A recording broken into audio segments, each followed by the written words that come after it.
All right, friends, we're ready to get started drawing our doodle trees and landscapes. For today, you're going to need a white sheet of paper, clean, no lines on it, just like usual. Definitely a pencil. A black marker, if you have it, is going to be your best friend. It doesn't matter if it's a thin one or a thick one. You could also use a Sharpie if you have that available. If you don't have a black marker, your next best thing to use is a black crayon. And then for coloring, we're going to use marker, crayons, or colored pencils. But we're going to combine some of these too. So we're going to go ahead and get started. When we were talking about the landscapes, I explained to you up close and far away, and that's what we're going to be doing with our landscapes. We're going to start by drawing up close first. That is the foreground. Then the middle part, which is the middle ground, and the part that is far away is called the background. So foreground, middle ground, background is always the highest on your paper.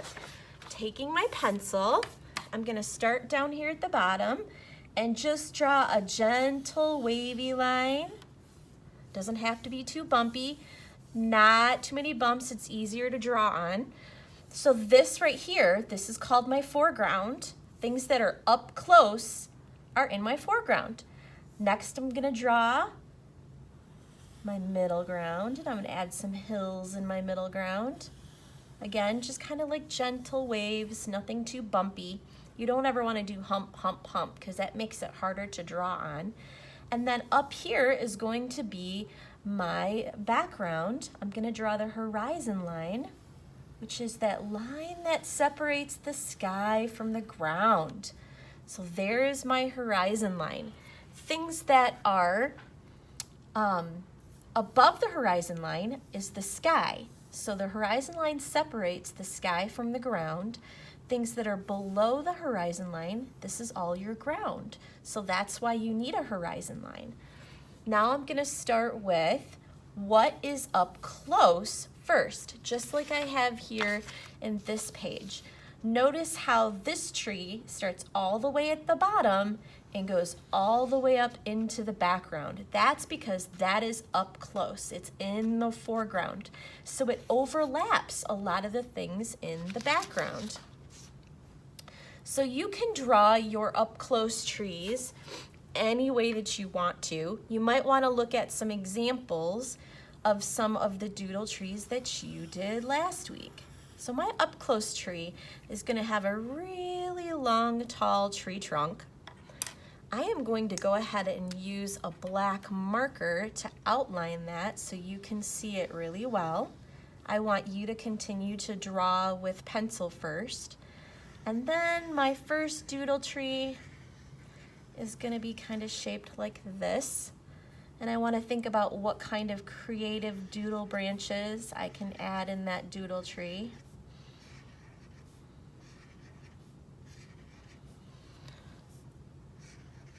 Oh, I kind of like that.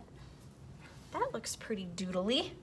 And then after I do my up close tree, I want to do some trees in my middle ground. So I think about what kind of tree do I want here in my middle ground. I want to do the trees that kind of reminded me of like an ice cream scoop that just kind of go wavy, wavy, wavy, wavy like that. I think that looks pretty cool. Looks kind of yummy. I'm going to make 2 of those in my middle ground. And you notice how the things that are in the middle ground that are sitting higher up are smaller than the things in the foreground because they're farther away. Make the same kind of tree here, my ice cream scoop tree. And then I'm ready to do the trees that are way off in the background. Now the things that are way off in the background are your smallest trees. It's not because they're baby trees, it's because they're so far away. And that's also where you can add a mountain if you'd like to do that. I'm going to add a little mountain first. Whoops, I bumped into my tree there. And then add some little doodle trees right in front of my mountain. See, I just need to make short little lines. And I think for these doodle trees, I want to do just some little dashes for them. Make those happy little trees, just like Bob Ross would say. So those are my trees that are farther away in the background. Once you have a few trees on your paper, you can think about some of the other details that you might want to add, especially in the foreground. I've had some friends who have done other kind of really cool plants that they've kind of invented. What could they look like? Remember, these are doodle landscapes. They don't have to be real life plants. You can kind of just make them up. How you go. How you really want them to look like.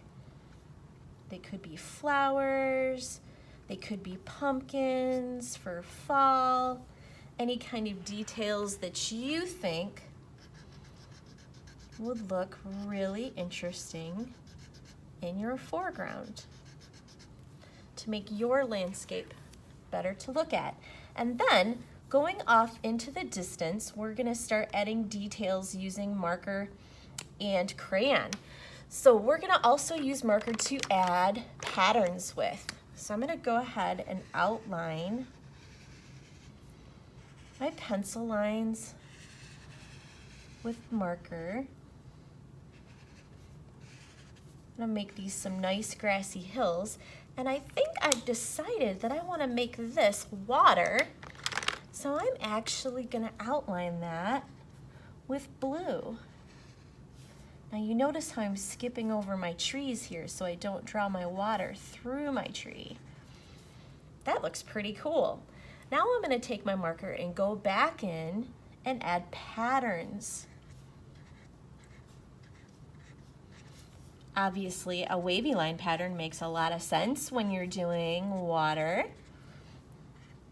Now remember, your landscape does not need to look like mine. You could make it any way you wanted.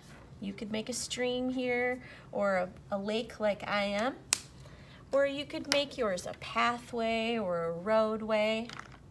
I think I'm gonna add some pattern now on this.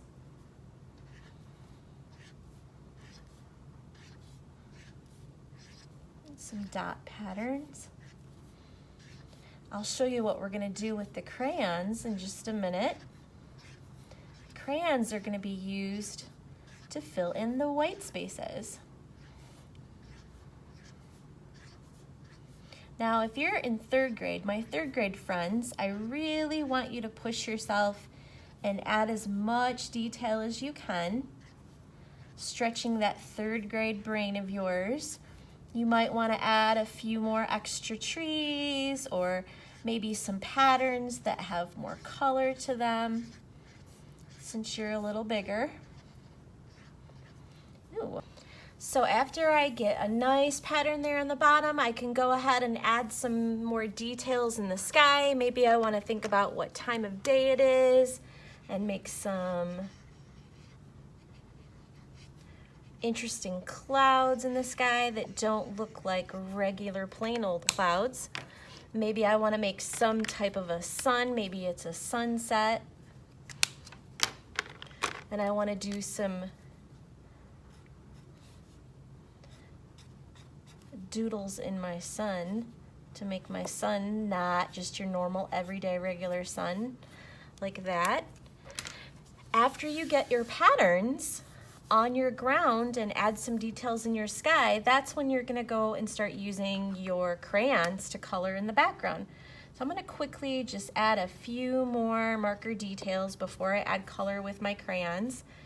And remember, when you're doing this, you don't have to use regular normal colors. Because this is a doodle landscape, you can really, really, really use your imagination.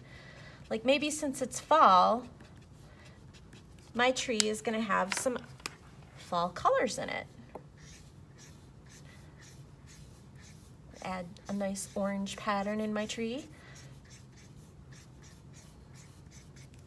Maybe some yellow. Give it kind of that golden fall look. Now you notice how I'm not coloring anything in all the way with my markers because the markers are just going to be for adding patterns and details. Then you're going to use your crayons to color in the spaces. And that's what's nice about crayons or colored pencils, is because they're lighter than markers, you can color right over top of the marker and you can still see all those lovely patterned lines that you made with your marker. They still show up. So how do you know when you're done? When you have all the big white spaces colored in all the way, and you feel really satisfied with your artwork. The more time you spend coloring, the better you're going to like it. Now, if you do not have time to finish this week, boys and girls, that is totally fine. I want you to take your time on this. And you can finish it up whenever you get a chance over the weekend, or you can finish it up next week. That's fine too. I hope you really have fun and enjoyed drawing your doodle tree landscape. I can't wait to see them. Goodbye.